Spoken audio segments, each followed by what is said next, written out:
Good morning, Faith Mennonite Church, and to our guests who are joining us on this third Sunday of Advent. I welcome you to our worship service. Today we continue the Advent road that we've been traveling on. This section of the road leads us to restoration. I invite you to listen to these words adapted from Psalm 126 that speak of the weeping and tears that we have in life, and to the joy of restoration that the Lord brings to us. The Lord has done great things for us, and so we rejoice. Our mouths are filled with laughter, and our tongues with shouts of joy. Those who sow in tears will reap shouts of joy. Those who go out weeping will come home with shouts of joy.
As we begin our time of prayer today, I invite you to join us with these words of confession. God, we confess, we do not always recognize you. We confess that when we do not always receive you. Open our eyes to see you and our hearts to receive you.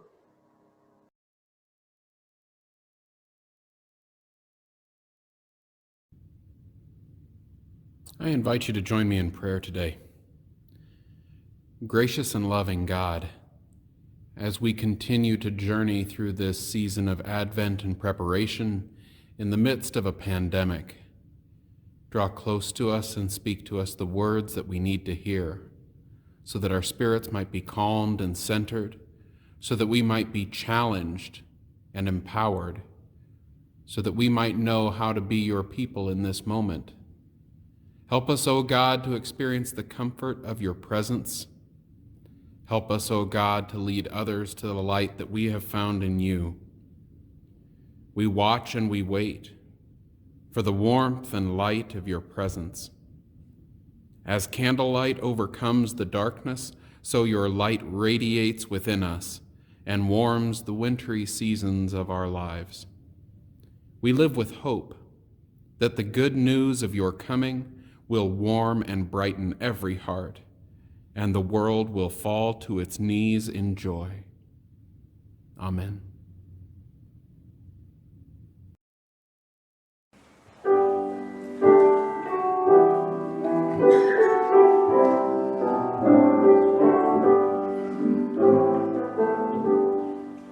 Longing for light, we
61, 1-4, and 8-11.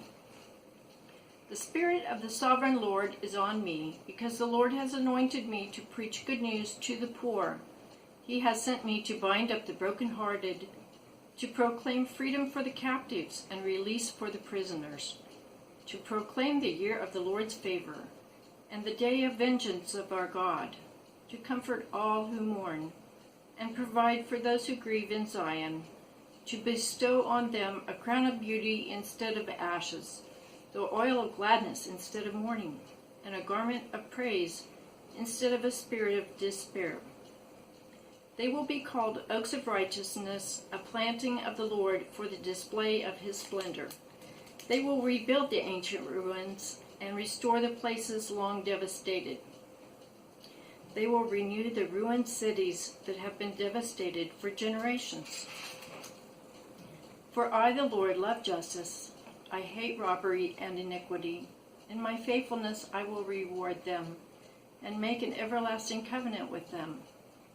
Their descendants will be known among the nations, and their offspring among the peoples. All who see them will acknowledge that they are a people the Lord has blessed.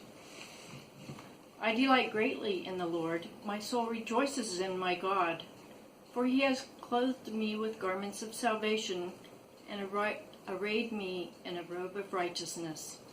As a bridegroom adorns his head like a priest, and as a bride adorns herself with her jewels. For as the soil makes the sprout come up, and a garden causes seeds to grow, so the sovereign Lord will make righteousness and peace spring up before all nations.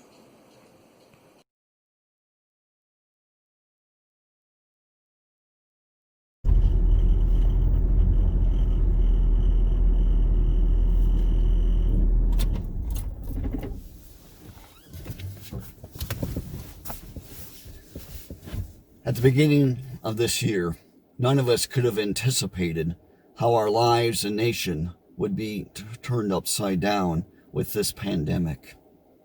Family gatherings have been carefully planned out with safety measures in mind, rescheduled or canceled. We have lost loved ones and had to delay memorial services that have added to the grieving process. Schools and colleges have adapted safety measures and online learning. Our own church community has had to readjust to worshiping online, and we have missed meeting together in person for faith formation and having that human connection. We have also experienced a divisive election season and the national awakening for racial justice and healing. We have found ourselves grieving at the losses that we have felt this year and finding it difficult to rejoice, especially here in Advent. Our yearning is for restoration. We can think of restoration as an action that occurs to bring back or fix what was lost or broken. On this third Sunday of Advent, we return once again to the book of Isaiah to hear the promise of God's restoration to his people living in exile, and for us here today.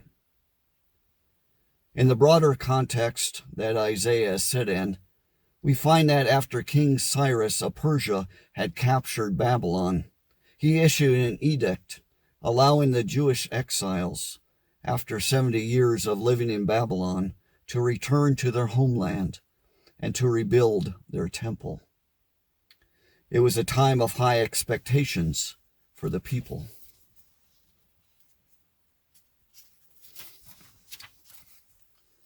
Although only part of the exiled community chose to leave Babylon for the uncertainties of repatriation, they carried with them plans for rebuilding Zion, the city of Jerusalem, and restoring their customs and institutions.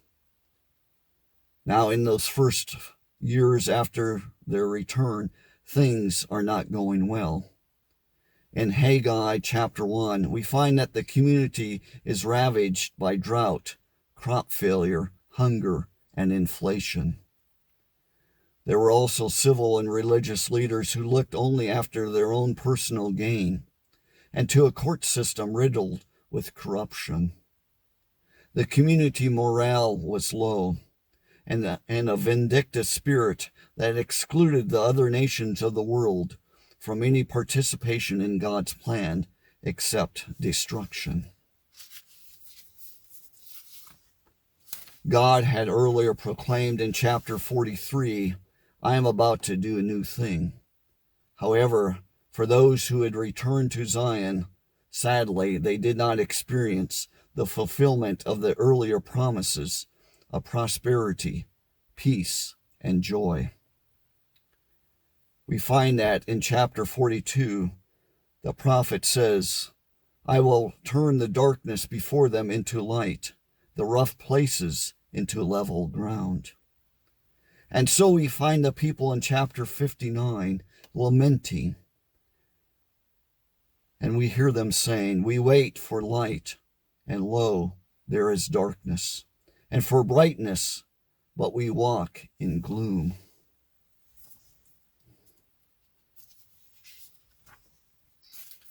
In the state of their despair of what appeared to them to be unfulfilled promises, we find that God has not forgotten his people, that God anoints a servant with the Spirit of the Lord upon him to lead the people.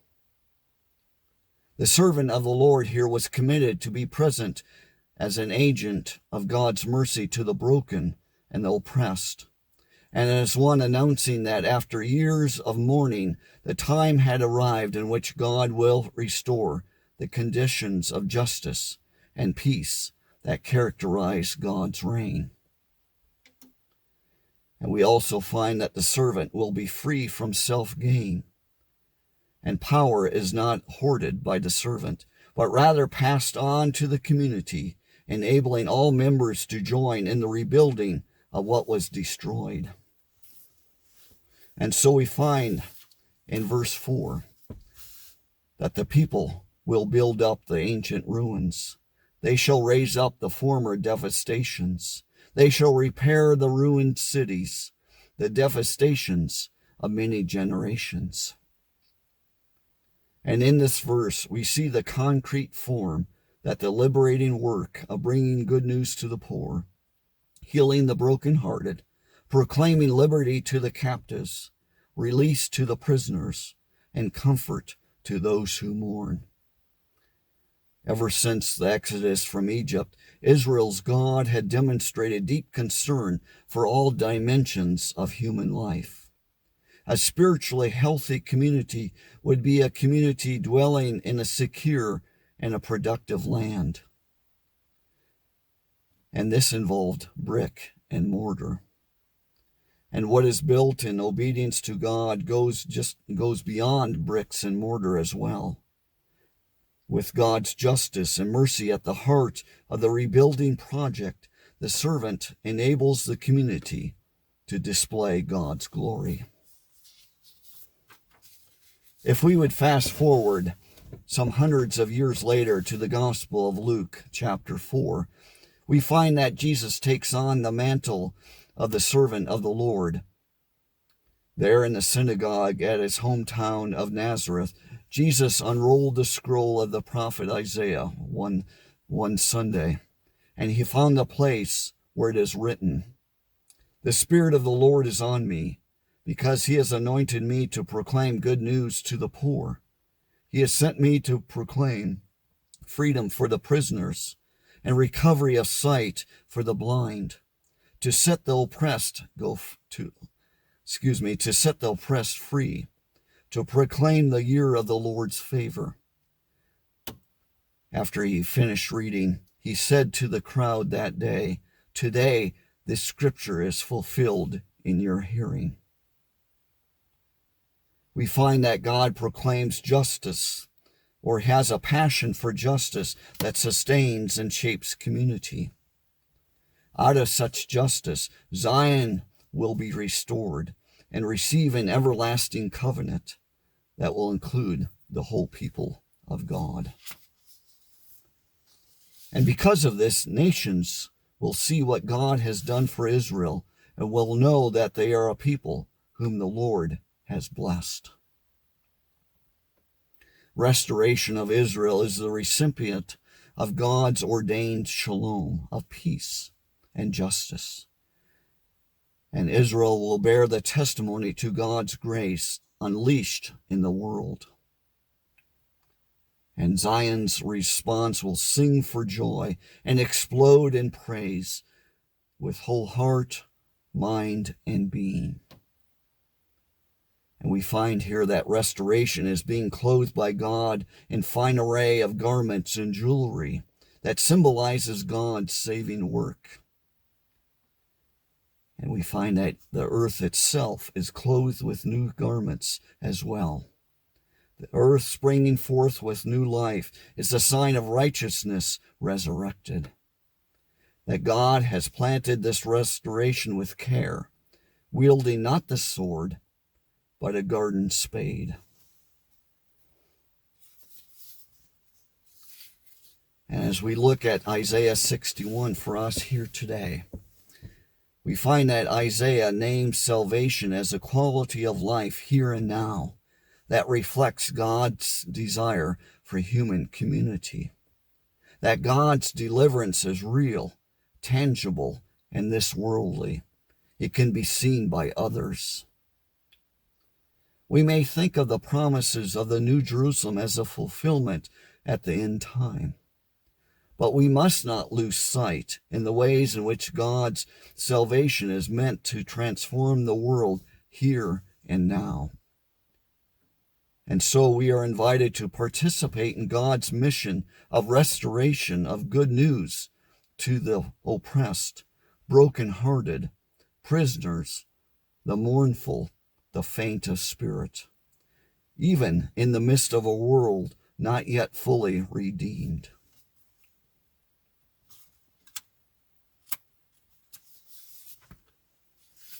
Isaiah calls us to live as a people of good news, liberation, justice, and comfort in such a way that the world will take notice and be drawn to the ways of God.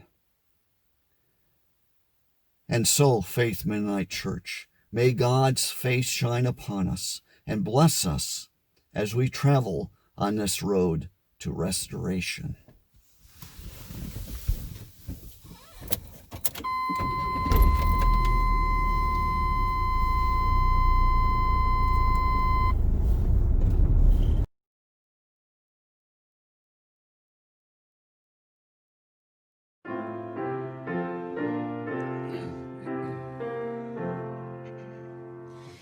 Angels we have heard on high, singing, singing through the night, and the mountains in reply, echoing their brave delight.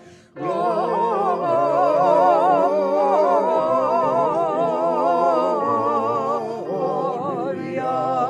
in excelsis Deo. Gloria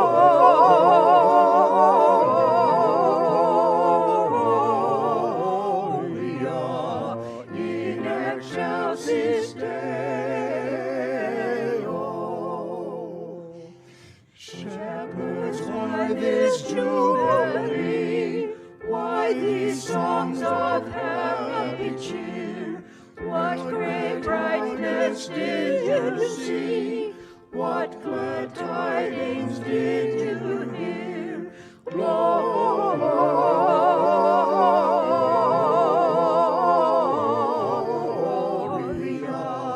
in excelsis Deo.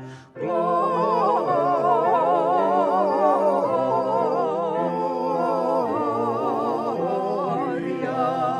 in excelsis Deo.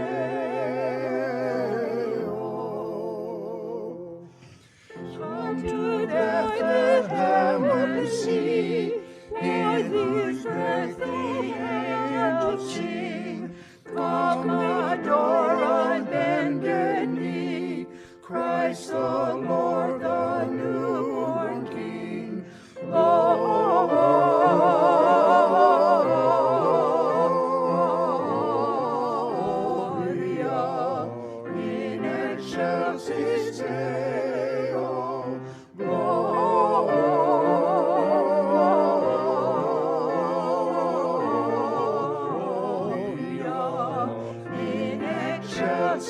Deo.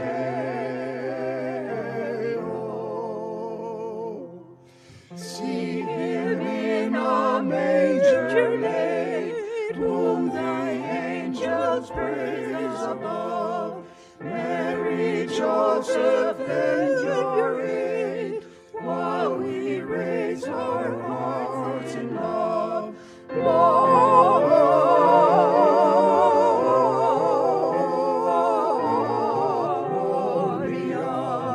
in excelsis Deo.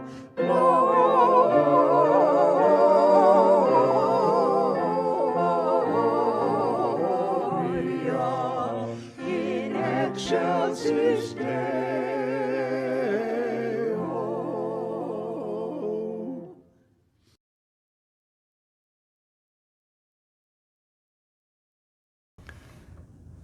People of God, people on the road, may the God of peace sanctify you entirely, and may your spirit and soul and body be kept sound and blameless at the coming of our Lord Jesus Christ. The one who calls you is faithful and will do this. The grace of our Lord Jesus Christ be with you. Go in peace. Gloria